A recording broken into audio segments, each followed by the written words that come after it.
In a quiet room, an old clock ticked loudly. My husband John was glued to the TV, ignoring me completely. I felt fed up with all the problems we'd had over the years. John broke the silence, sneering at me. I told him firmly, "I'm leaving." He mocked me, saying I couldn't survive without him. But his words only made me more determined. I couldn't take his neglect and his mom's meddling anymore. It was time to leave and take charge of my life. "I can handle it," I said confidently, standing up. Even though I was nervous about what was next, I felt strong. John's mom, who had been living with us for a while, walked in and saw my packed bags. "Leaving already?" she sneered, thinking I couldn't handle their family issues. I ignored her and grabbed my bags, heading for the door. John just sat there, saying, "You'll be back. You can't do this alone." As I stepped out of the house, a feeling of freedom washed over me. The evening air was refreshing, lifting my spirits.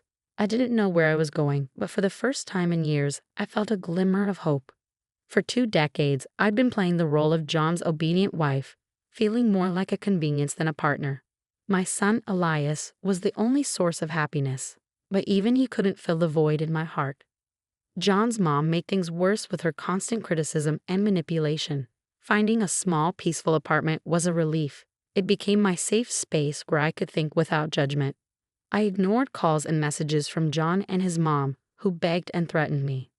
I was determined to stand my ground and move forward. My coworkers at the library, where I'd worked for a long time, supported me. They had seen how I'd been struggling and were happy to see me finding my strength again. Surrounded by books and understanding friends, I started to feel like myself again and began to believe in a brighter future. While I was settling into my new life, Elias called me, sounding worried. "Mom, are you okay?" he asked. I reassured him, feeling calm for the first time in years. "Yes, Elias, I'm doing better than ever." But then he told me about the problems at home. My decision to leave hadn't gone down well. John had turned to drinking, and his mom wouldn't stop blaming me for leaving. I pushed away the guilt, reminding myself that they needed to respect my decisions. Elias hesitated but then expressed his support for me prioritizing my happiness. Ending the call, I realized this was just the beginning of proving myself to John and his mother, who had underestimated me for too long. It was time they saw I wasn't the obedient woman they thought I was. My journey to self-discovery and independence had only just begun. In my quiet new home, I reflected on the 28 years with John. What started as a promising relationship had soured over time. John's charm and our shared dreams once seemed perfect, but he became more focused on himself, neglecting our family. Elias's birth didn't bring us closer, it highlighted our growing distance. John thought providing money was enough, leaving me to handle the emotional support. His mother, Ariana, was always there, criticizing my parenting. She'd say I was spoiling Elias, insisting John never needed that kind of care. Despite her comments, I focused on raising Elias well. He grew into a thoughtful and independent man, a bright spot in our tense home. Things reached a breaking point when Ariana moved in without asking, claiming she was lonely. Her presence was suffocating. She criticized everything from my cooking to my clothes, hinting that John could have chosen a better partner. This new phase of my life was all about breaking free from years of control and finding myself again, a journey I was just beginning. Ariana's constant criticisms were hard to ignore, but what really shook me was discovering John's deception. I stumbled upon bank statements one day that revealed large amounts of money being spent from our joint account. It turned out this money was being wasted on Ariana's gambling addiction and John's secret indulgences. Whenever I tried to confront them about it, it led to heated arguments, with John always taking his mother's side. "She's my mom, Stella. She needs this," he'd insist, dismissing my concerns. The final straw came when I overheard them plotting to take full control of our finances, pushing me aside and leaving me powerless in my own home. That's when I realized I couldn't keep living under their control. The day I decided to leave, I promised myself I'd make them understand the pain they caused. My plan was simple but powerful, to challenge their egos and their control. I started by legally separating our finances, which shocked John. "What are you doing?" he demanded on the phone. "I'm protecting myself, something I should have done a long time ago," I replied calmly but firmly. Ariana's reaction was even more dramatic. "You ungrateful brat. After everything we've done for you," she screamed when she found out. But I didn't let it faze me. The time of me being submissive was over. Now I was setting my own rules, beginning their reckoning. After I took control of my finances, things got chaotic. John and Ariana showed their true colors through their anger. Their attempts to intimidate me with angry phone calls didn't work. "You think you're smart, Stella," John sneered over the phone. "You're nothing without me. You'll come crawling back." "Not a chance, John. I won't let you manipulate me anymore," I shot back, standing my ground. Ariana's threats were even harsher. "You'll regret this, Stella. You've ruined our family." "There was no family to ruin, Ariana. It was all fake," I countered. Despite their threats, I felt free. The fear that used to control me was gone, replaced by a determination for justice. It was time for them to face the consequences. I started by reaching out to old friends and telling them about the lies and manipulation John and Ariana had put me through. My honest revelation spread quickly, tarnishing their once spotless reputations. John, who always cared about his social standing, was embarrassed. "How could you do this to me?" he asked me, shocked. "You did it to yourself," I replied calmly. "I'm just telling the truth." Ariana faced the community's disapproval too. "You've made us outcasts," she accused, seeing it as a fight. But I wasn't afraid of her anymore. "No, Ariana, this isn't a fight. It's about being responsible for your actions," I told her. Seeing their social circles fall apart showed how powerful the truth can be. John's supporters distanced themselves, wary of his damaged reputation, while Ariana lost influence as her gambling problem and manipulative tactics were exposed. But I didn't stop at just exposing them socially. I knew their weak spot was their finances. With the help of a good lawyer, I fought for my fair share of our joint assets. Ariana's debts from gambling and John's mishandling of money were brought to light. The legal battles were tough, but I stayed strong. Their lies were no match for the truth, and I won a significant victory in court.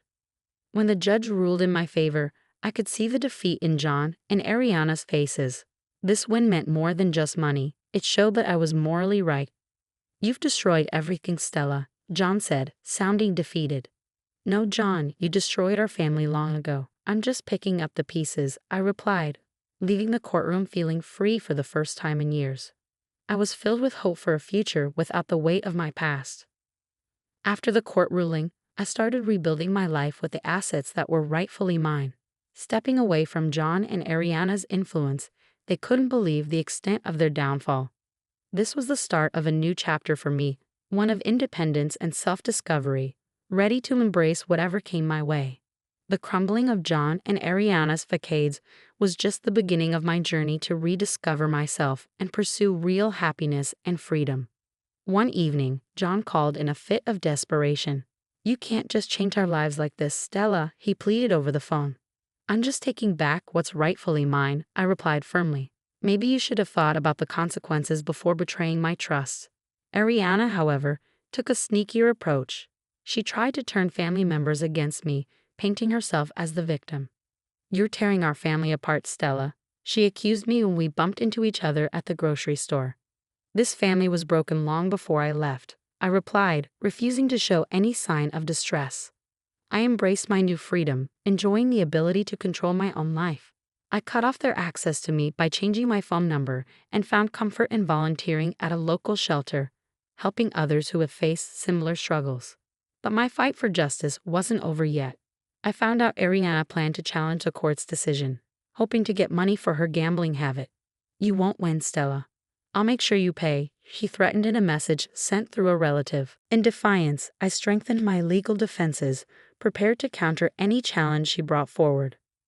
The person who once avoided conflict had become a determined advocate for her own rights. Meanwhile, John was crumbling under the pressure. His once spotless reputation was now tarnished, affecting his career. "You've destroyed everything, Stella," he admitted during a moment of reflection. "You brought this on yourself, John." "I just exposed the truth," I replied. As time passed, I watched as their seemingly stable lives fell apart. Ariana's attempt to overturn the court's decision failed, leaving her in financial and social ruin. John's professional life continued to decline, his reputation irreparably damaged. However, I didn't feel any joy in watching their downfall. Though it was an important part of reclaiming myself, it didn't bring me satisfaction. My journey was about healing and finding myself, far beyond their punishment. Regaining my independence and self-respect was a big step, but the wounds from neglect and emotional abuse were still healing. As I rebuilt my life, my main goal was to find inner peace and happiness. My journey was transformative, leading me out of the darkness of my past. I became stronger and more resilient. My story wasn't about revenge, but about freedom, a celebration of the human spirit's ability to overcome challenges. Months had gone by since the court ruled in my favor, but the effects lingered. John and Ariana had drifted from their social circles, shadows of their former selves. Then Elias visited unexpectedly with troubling news. Dad lost his job and his drinking has gotten worse. Grandma lost everything to gambling. They're selling the house, he said, the weight of his words palpable. My heart ached for Elias. Despite the distance, family ties tugged at my emotions. Did we do the right thing? Elias wondered quietly. I reassured him, though with a heavy heart, that we stood up for what was right. They made their choices. I didn't find satisfaction in John and Ariana's downfall. Instead, it reminded me of the importance of living with integrity and respecting others. In the following weeks, rumors spread about the sale of their house, signaling the end of their decline. John struggled to find work because of his damaged reputation, and Ariana was isolated as her addiction became known. One evening, I ran into John during a walk. He looked like a different person, defeated. There's nothing to say, he finally said, defeated. This brief encounter was powerful. It showed how much our lives had changed because of the choices we made. It was here that I found true happiness, peace, and a sense of self that couldn't be shaken.